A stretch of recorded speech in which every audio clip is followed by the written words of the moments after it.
SOP Manten penyediaan sarana air bersih di bidang kawasan permukiman pada DPKP 3 Kota Bandung. Apa itu SOP Manten PSAB?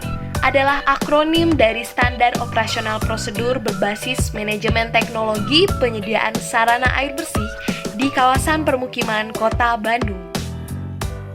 Lalu, kenapa disebut SOP Manten? Karena SOP atau Standar Operasional Prosedur ini berbasis manajemen teknologi di mana dapat diakses di mana saja, kapan saja, dan oleh siapa saja yang membutuhkan dengan satu link saja.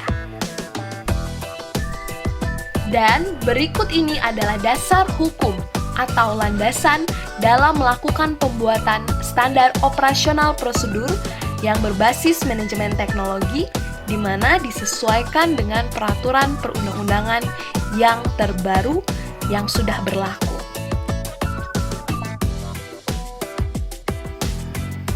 Bagaimana isi SOP Manten PSAB?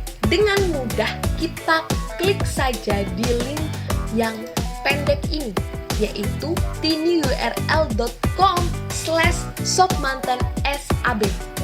Ya, klik enter di browser Bapak Ibu sekalian, akan muncul tampilan seperti ini. Dan dengan tampilan seperti ini, Bapak Ibu bisa langsung mengakses buku petunjuk teknis penyediaan sarana air bersih yang dilakukan di bidang kawasan permukiman pada DPKP 3 Kota Bandung. Ya, kita coba klik, maka akan muncul tab baru seperti ini, yang isinya terdiri dari apa itu sistem penyediaan air minum, bukan jaringan perpipaan, sumur bor, dan tahapan-tahapan dalam pembangunan penyediaan sarana air bersih, perencanaan penyediaan sarana air bersih, serta pengawasan yang dilakukan. Selain itu juga dijelaskan apa yang harus dilakukan setelah pembangunan penyediaan sarana air bersih dilakukan. Nah, di sini kenapa hanya dijelaskan sistem penyediaan air minum BJP atau bukan jaringan perpipaan menurut peraturan Kemen PUPR nomor 27 tahun 2016? Karena sistem penyediaan air minum jaringan perpipaan dilakukan oleh Perumda Tirtawening di Kota Bandung. Sedangkan DPKP 3 Kota Bandung melakukan pengadaan atau penyediaan sarana air bersih dengan sistem BJP, yaitu bukan jaringan perpipaan, khususnya sumur bor atau submersible. Nah, yang biasa dibangun di DPKP 3 atau oleh DPKP 3 Kota Bandung. Di sini dijelaskan bagaimana spesifikasi teknis, syarat-syarat teknis untuk dapat membangun penyediaan sarana air bersih dan apa yang harus dilakukan sebelum dilakukan penyediaan sarana air bersih. Di sini dijelaskan bagaimana spesifikasi teknis dari konstruksi sarana air bersih yang dibutuhkan yang biasa dilakukan oleh bidang kawasan permukiman DPKP 3 Kota Bandung. Selain itu, juga terdapat perencanaannya. Bagaimana melakukan perencanaan penyediaan sarana air bersih itu? Apa saja lingkup pekerjaannya? Karena sebelum perencanaan itu dilakukan, ada hal-hal yang harus juga dilakukan oleh pihak perencananya.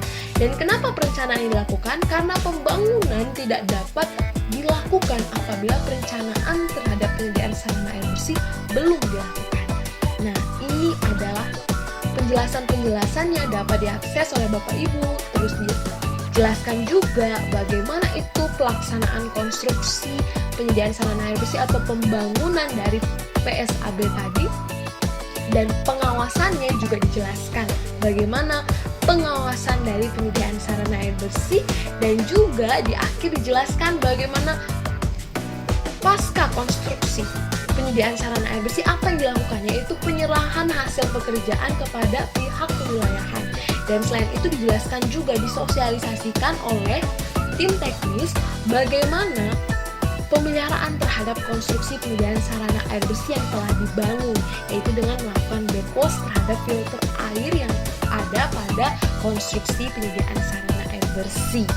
Nah, itu untuk buku petunjuk teknis. Lalu bagaimana dengan yang lainnya?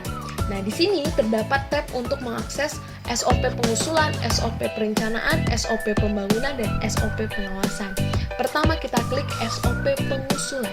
Nah, di sini dapat Bapak Ibu lihat bagaimana isi SOP pengusulan terhadap penyediaan sarana air bersih. Apa yang harus dilakukan ketika kita mau di wilayah kita itu yang membutuhkan air terdapat atau dibangun penyediaan sarana air bersih tadi.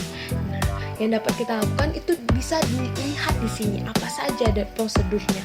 Dan selain itu juga dapat diakses seperti buku petunjuk teknis dengan mengklik tab SOP ini. Akan muncul tampilan dari SOP pengusulan penyediaan sarana air bersih seperti ini.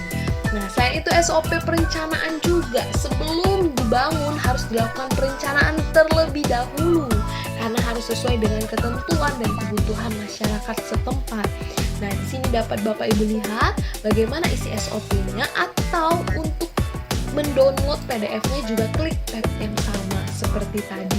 Akan keluar outputnya seperti ini dan dapat disimpan oleh Bapak Ibu di device-nya masing-masing. Nah, selain itu juga ada juga SOP pembangunan sama seperti SOP perencanaan dan pengusulan tadi. Dapat diakses seperti ini dalam bentuk PDF-nya dan dapat dilihat isinya dengan jelas seperti ini, dan di bawahnya juga bisa dilihat. Nah, selain itu juga ada SOP pengawasan yang Bapak Ibu dapat lihat di sini apa saja yang dilakukan selama pengawasan. Nah, Bapak Ibu dapat lihat, dan di sini juga dapat diklik untuk mengakses PDF-nya untuk membaca lebih rinci bagaimana isi dari SOP pengawasan pembangunan penyediaan sarana air bersih. Nah, sekian Sob Mantan PSAB dari saya. Semoga bermanfaat demi Indonesia yang siap memenuhi target akses aman